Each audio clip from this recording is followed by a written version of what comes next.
Kanin, napaka... Diba, familiarity breeds contempt. Parang... Content. Kung pwede. Content na content ka kasi pag hindi ka nagkanin, hindi ka satisfied. Diba? Parang so easy to take for granted what is always there. Tapos here you have, parang may middle class sentiments ka na parang yung magkanin kasi lalaki tiyan mo. Kasi pag kumain ka ng kanin, yung tiyan mo, hindi magiging parang tiyan ni Jay Cuenca sa billboard si Edsa. Hindi ako makarelate. Hindi ko sino yun. Yung mga bench billboards. Okay. Naka-brief lang. Utog-utog, ganyan. Tapos pag in-interview sila sa labas, sasabihin nila, hindi na ako nagra-rice. Kinakain ko lang lagi itlog tsaka kamote. Ganon. Tapos, that would sort of create a ripple among the, parang the vainer parts of the male populace. Sabihin nila parang, kamote. Siguro. Pero tama yun. Pwede rin. Tama It's yung kamote. protein and starch and carbohydrates. Tsaka, actually, kamote is healthier than rice. Oo. Several weeks ago, si Alcala, Agriculture Secretary Alcala, naglabas siya ng parang suggestion na parang mag-try daw tayo mag-explore ng ibang alternative sa ating carbohydrate source. So, imbis sa kanin, ang weird, to alleviate the pressure on importing more rice, tumingin daw tayo magkamote daw. Si Proseso Alcala. Kamote, kanin. Pare, Lord De Vera! Ito yung boses na maririnig doon sa ang bansa ng pambansa.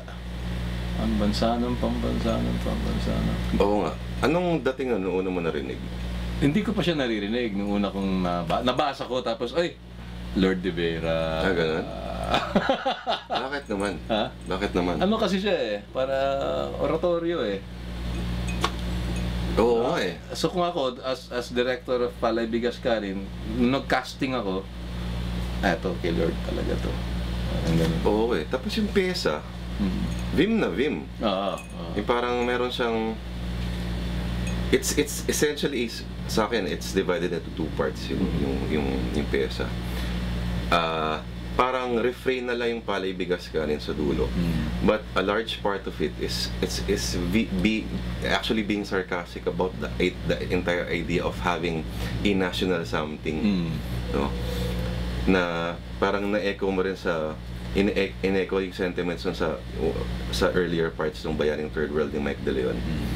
Parang may pambansang bayani tayo, therefore may pambansang ibon, may pambansang bulaklak, mga ganyan. At ang ironic doon sa dinetalin yung mga yun, sa lahat ng pambansang yun, lahat yun, parang walang relevance sa buhay natin except for Manny Pacquiao. Except for the pambansang Kamao part, di ba? Di ba parang pambansang, ito nga magulo. Sinasabi na parang pambansang ibon daw, Maya. Noon, di ba? Tapos ngayon, Agila. So parang, babalik tayo sa textbooks, parang, alin ba yung ipapaniwalaan natin? Ano ba yung official?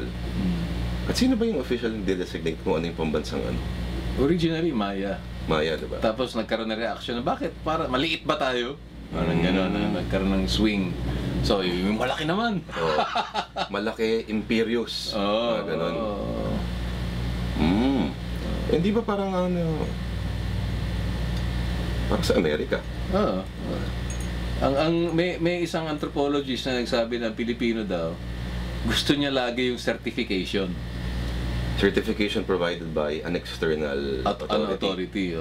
So, para sa akin, yun yung relevance nung yung awit na ang bansa ng pambansa. Parang kini-question nga nung, importante ba yan?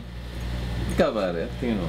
Oo nga siguro, hindi, pamantayan, pero ano nga ba magagawa nun except for, siguro for DOT purposes. Pag gumawa ka ng parang branding. Branding, parang lagay mo dyan, may mangga, may sampagita, may kalabaw, mga ganun. Nakabubuti ba yan? Meron ba siyang kagandahan na dudulot sa tao? Naku, pupunta tayo sa discussion ng mga archetypes yan, di ba? Di ba? Tapos how those archetypes influence a consciousness of an entire generation. Ewan ko. Hindi, wag natin pasukan yan. Pero sa tingin mo ba, kung if you were to make a rash judgment, hindi mo na masyadong pag-isipan. Maganda ba siya o hindi? Feeling ko dapat updated din. Update As corny as it may sound. Pero kasi parang pupunta ka doon sa issue na parang update ka ng update, wala ka ng parang isang singular na pamantayan. Parang kailangan may pamantayan ka lagi kasi parang in spite of all the flux that is happening around you, dapat may isang solid foundation lang. Natingin ko, yun ang silbi nung pambansang kung ano man yun. Something to hold on to. Something to hold on to. Pero sa akin, striking doon yung part nung pambansang kamao. Although very sarcastic din yung treatment. Pero tapat, huwag na tayong magkunuri pa. Parang alam natin na pag may laban si Pacquiao, yun yung parang ano nga ba yun? Pambansang araw na dapat. Ano yan? the entire country stops when he has a match. So essentially yun. Magandang archetype yun sa akin, lalo na pag nananalo siya. Because it always sends a parang huge lightning bolt of inspiration throughout. May binasa ako noon, I was researching on national heroes. May debate, sino ba dapat ang national hero? Si Rizal o si Bonifacio, di ba? Tapos nag-research ako, ano national hero ng Japan? Ang daming national hero. Maraming national hero. So hindi lang isa. Okay. In fact, hindi lang Hapon. May national hero sila na Taiwanese baseball player na buhay. Oh? Kasi mahusay mag-baseball. So, ang punto naman nung the way they treat pambansa, kahit hindi yan, kabayan mo, kung magaling, at nais mo tularan siya ng kabataan, bakit hindi mo ihirang na bayan Reflective yan ng yung Japanese sense of innovation that they take the best kukunin parts mo, of, tapos gawin mong Hapon. Correct. Galing yun. Kasi isang interest sa Pilipinas, ang variety of culture, bakit namimilit tayo na isa lang? Correct. Tapos, yun nga, lagi tayo nag-insist na parang, hindi naman indigenous yan Naku, isang matinding debate pa yan. Kasi according to several anthropologists, ang kanin mismo, hindi naman endemic sa Pilipinas nung araw. Kumbaga, mas sinasabi ng iba, mas una pa rin yung kamote. Totoo. In fact, ang salitang kanin, hindi naman kanin ang tinutukoy verb siya, kanin. Anong kanin natin ngayon? Kamote. Okay. Bukas, anong kanin natin? Ay, yung kamoteng kanin naman. O saging, kanin yan. Kaya nga nakakatawa minsan pag yung mga obispo, nagsasabi na sila na parang yung RH Bill, kaya nag-iba yung mga moral values ng tao ngayon is because of Western influence. Parang, hello, sa kaya galing ang Kristyanismo, hindi naman endemic, yan. Tapos pag sinabi mo Islam, ganun din naman. 1500s pumasok ng Pilipinas. Ganun din naman, di ba? Kaya mga lumads sabihin nila, ay kami ang original. Oo. Sabihin pa ng mga ito, teka muna. Wala pa kayong mga barko, nandito na kami. Mga ganun tipo. Yun nga, ang gandang discussion nga yun.